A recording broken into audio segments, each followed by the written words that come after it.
I always thought working the night shift at Donnelly's grocery was easy money.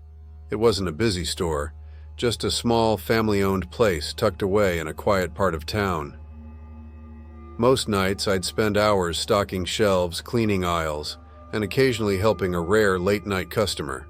It was boring but harmless, or so I thought. One Friday night, I clocked in at 10 p.m., same as always. The manager, Pete, gave me the usual rundown. Restock the produce, mop aisle 3, and don't forget to lock up the storage room, it's been sticking lately. Pete handed me the keys, gave a quick nod, and left. By 10:30, I was alone. The first few hours were uneventful. I put on some music, rearranged cans in the soup aisle, and wiped down the counters. Around midnight, the fluorescent lights above me flickered. That wasn't unusual. They always seemed on the verge of dying. I ignored it and kept working. At 12:15, the automatic doors at the front of the store hissed open. Startled, I looked up from stacking cereal boxes. No one walked in. The doors stayed open for a moment, then closed with a mechanical clunk. Faulty sensor, I muttered to myself, though I couldn't shake the weird feeling that someone, or something, had triggered it. I walked over to check the parking lot. It was empty, the pale light from the street lamps casting long shadows on the asphalt. Shrugging it off, I went back to my task, but something felt off. The air seemed heavier, colder. The hum of the store's refrigerators grew louder, almost deafening. I chalked it up to overthinking and kept working. At 1:30, I was in the produce section when I noticed something strange. A single apple rolled off the display and hit the floor. I picked it up and placed it back, only to see another apple roll off, then another. It was as if someone or something was deliberately knocking them down. "Okay, stop it," I said aloud, though the words felt absurd in the empty store. Silence. I turned around and nearly jumped out of my skin. There, at the end of the aisle, stood a man, or at least I thought it was a man. He was tall and gaunt, with sunken eyes and skin so pale it looked almost translucent under the fluorescent lights. He wore a dusty, outdated suit, and his lips were pulled into a strange, tight smile. Can I help you?" I asked, my voice trembling. He didn't answer. Instead, he tilted his head slightly, like a dog hearing a strange noise. Then, without a word, he turned and walked down the aisle, his footsteps completely silent. I followed him, my heart pounding. "Sir, the store is closed. You can't be here." As I rounded the corner, I stopped dead. The aisle was empty. He was gone. I checked the surrounding aisles, the bathrooms, even the storage room, but there was no sign of him. I tried to convince myself that I was imagining things. Maybe I was tired. Maybe it was a prank. But deep down, I knew something wasn't right.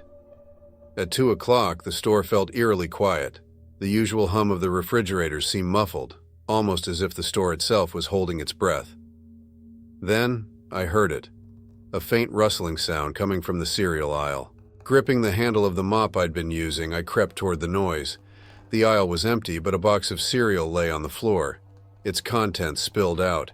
As I bent down to pick it up, I felt a cold breath on the back of my neck. I whipped around, but no one was there. My hands were shaking as I cleaned up the mess, the sense of being watched growing stronger with every passing second. By 2:30, I'd had enough. I decided to lock up early and leave. As I made my way to the front of the store, the overhead lights began to flicker again, more violently this time.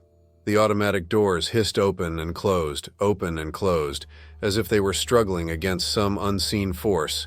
Then I saw him again. The man in the dusty suit was standing outside, just beyond the doors. His face was pressed against the glass, his smile wider now, almost grotesque. His eyes, dark, empty voids, bored into mine.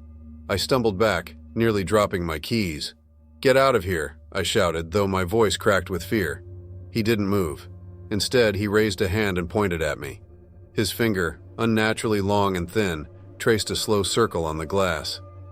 The lights in the store went out, plunging me into darkness. My breath hitched and I fumbled for my phone, using its flashlight to guide me. When I aimed the beam at the front doors, the man was gone. The silence was suffocating. I could hear my own heartbeat pounding in my ears as I sprinted to the storage room to check the circuit breaker. As I threw open the door, my phone's flashlight caught something that made my blood run cold. On the wall, scrawled in what looked like dark, wet streaks, were the words, "He's always watching." I didn't stop to investigate. I ran to the front of the store, keys in hand, and locked the doors behind me as fast as I could. The parking lot was still empty, but I didn't care. I jumped into my car and sped home, my hands gripping the steering wheel so tightly they ached. The next morning, I called Pete and quit. I didn't care about the paycheck. I didn't care about explaining what had happened. I just wanted to be as far away from Donnelly's grocery as possible. A few weeks later, I heard the store had closed down. Rumors spread about strange occurrences, about employees quitting without notice, about late-night customers who were never seen leaving. I don't know who or what I encountered that night. All I know is that I'll never set foot in that store again. Sometimes, late at night, I think about the man in the dusty suit, about his hollow eyes and his unnerving smile. And sometimes, when I'm lying in bed, I feel like he's still watching me, waiting.